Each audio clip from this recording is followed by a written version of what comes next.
Posso gravar? Posso gravar meu vídeo? Meu Deus. Dá licença agora? Dá licença?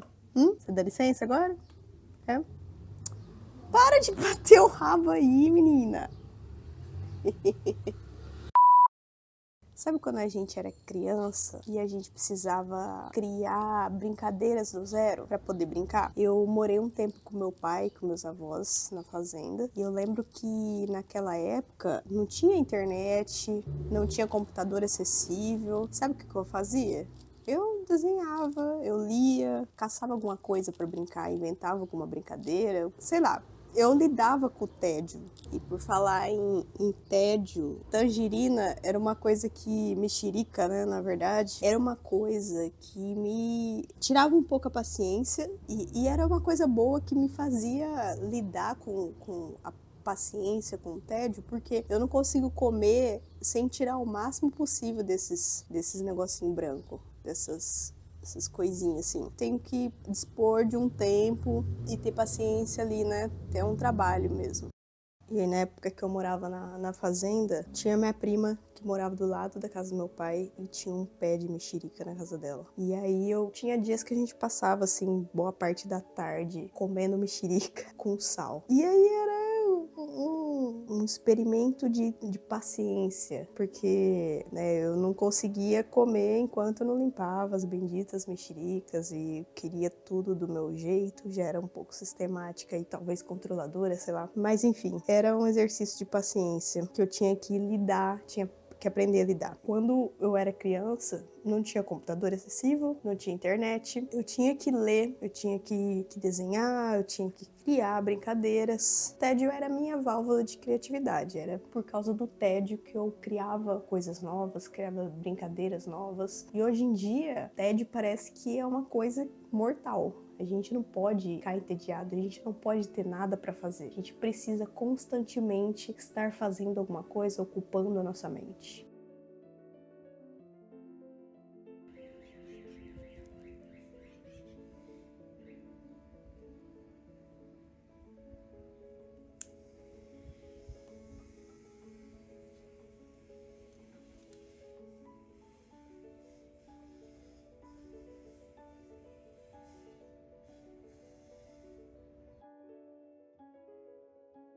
No campo, eu aprendi a gostar das coisas simples. Observar a natureza, o som de pássaros, cheiro de terra molhada, barulho de chuva. Daí eu cresci e peguei a transição da internet na minha adolescência. Quando eu tinha que esperar até final de semana para poder conectar na internet, porque era internet de escada e cobrava pulso, lembra? Ou aquela época muito boa que a gente ia na lan house e não tinha uma internet boa, então a gente tinha que pagar e ir na lan house. Eu amava demais. E você lembra também quando a gente precisava esperar chegar o final de semana ou esperava chegar ansiosamente para poder ir numa locadora alugar um filme? A gente tinha que pensar, escolher cuidadosamente que filme que a gente ia assistir e torcer para ninguém ter locado, porque isso era uma coisa que podia acontecer. E aí a gente alugava aquele filme para assistir com a família. A gente assistia, sentava todo mundo e assistia o filme inteiro. Nessa época, a gente tinha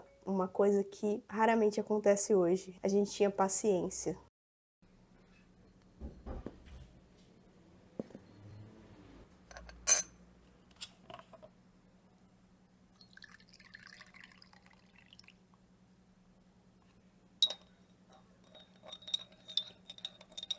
E vamos para mais um dia de café frio. Hoje em dia, a gente entregou tudo para a internet, tudo para a tecnologia, a gente entregou de bandeja. Todas as informações, tudo. Ninguém quer ler texto longo, ninguém quer ler bula de remédio, ninguém quer ler manuais longos. E assim, vamos falar bem a verdade aqui, vamos ser bem honestos. Ter a resposta mastigadinha na nossa mão, no celular, em 2 segundos. Quem não quer isso, né? Todo mundo quer. Até eu que sou tonta, até eu que tô negando várias coisas. Ele salva a nossa rotina, a nossa correria, tudo que a gente tem para fazer.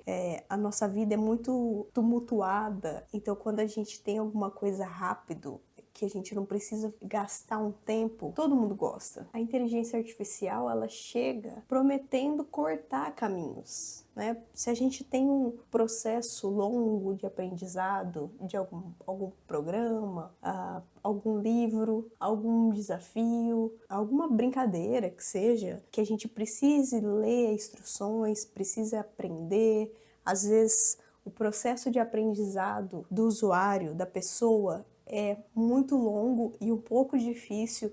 Tem alguns tipos de programas que a gente tenta aprender, não consegue, desiste, ou a gente tenta aprender, comete vários erros, até que a gente consiga entender as instruções, entender o uso. Isso se chama processo de aprendizado. A gente tem em tudo alguns mecanismos, algumas ferramentas. O processo pode ser mais longo e mais difícil, ou mais longo, mais fácil. Enfim, a IA chegou para cortar esses caminhos, simplesmente chegar, olha, a resposta é essa. Ao invés de você tentar passar por todo o processo até encontrar a resposta, é uma coisa que é para facilitar, não é mesmo? É mais do que uma ajuda, é uma fada madrinha. Mas se a IA faz tudo, se a IA escolhe tudo por você, por que que você ainda precisa pensar? Ou melhor, por que que você precisa existir? Pensa nisso.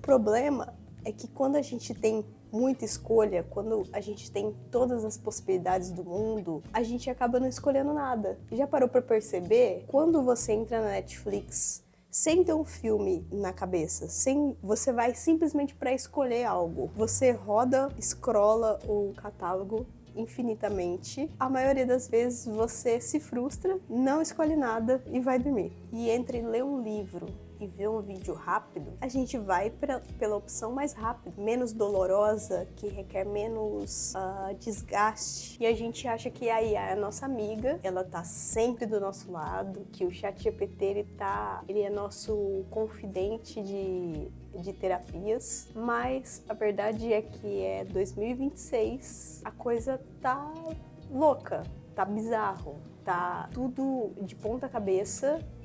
O mercado de trabalho está de ponta cabeça. A gente está cada vez mais dependente de inteligência artificial. A gente fica pensando que revolução das máquinas é coisa de cinema, mas ela está mais próxima da realidade do que a gente pensa.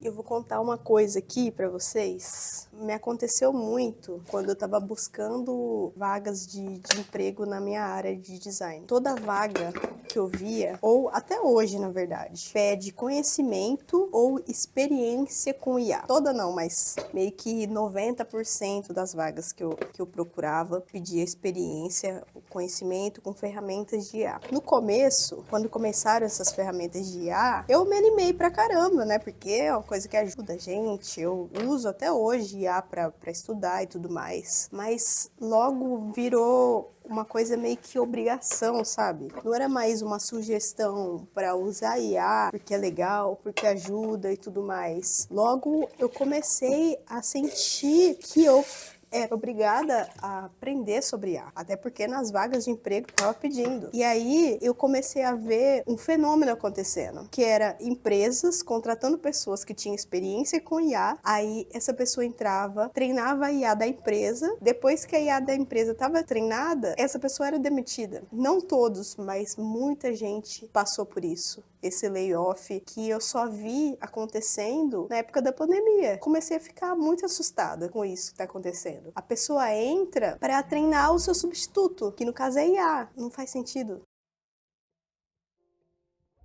Mas e aí? A IA vai substituir a gente? A IA vai tomar todo o nosso trabalho? Isso eu acho que depende. Depende de alguns fatores. Principalmente se você trabalha de forma automática. A forma automática que eu digo é assim, você faz um trabalho que é muito facilmente substituível. Então você faz uma coisa muito padrãozinha, sabe?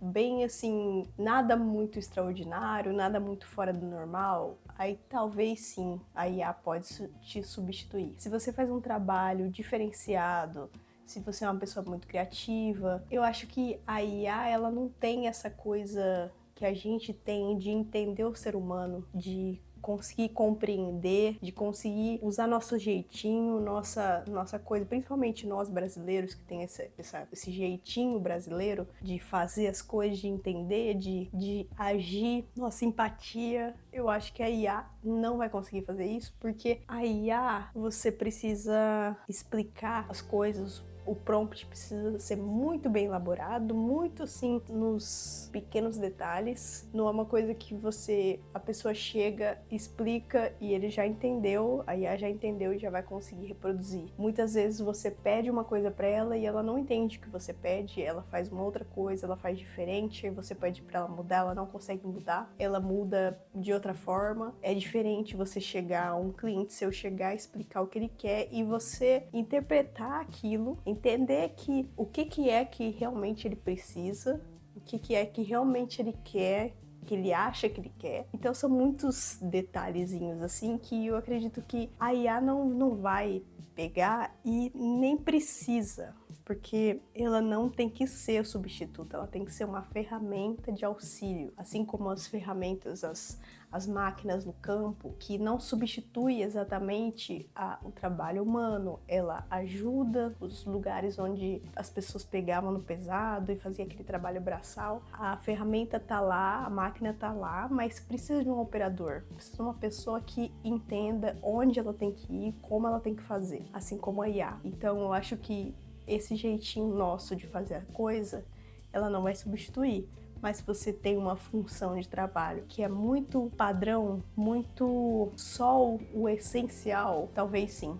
Talvez você esteja fadado a ter que evoluir. Eu não acho que a evolução seja um problema. Essa discussão aqui é uma coisa que eu tô querendo falar, que é uma coisa que tá acontecendo comigo, que eu vejo na área de trabalho, eu vejo no LinkedIn, tudo mais. E é uma coisa que eu tenho conversado com meus amigos, com as pessoas mais próximas, e tentando entender um pouco mais dessa realidade e tentando entender onde eu quero me encaixar.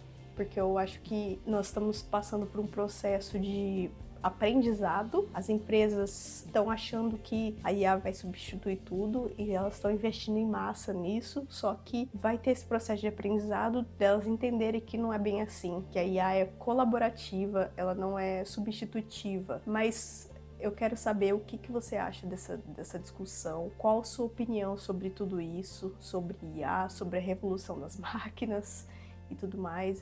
Deixa aqui no comentário sua opinião, comenta aqui embaixo. E se você ainda não é inscrito no canal, se inscreve, dá um like pro YouTube saber que você gosta desse tipo de conteúdo, compartilha também com o que você quiser e até o próximo vídeo. Tchau!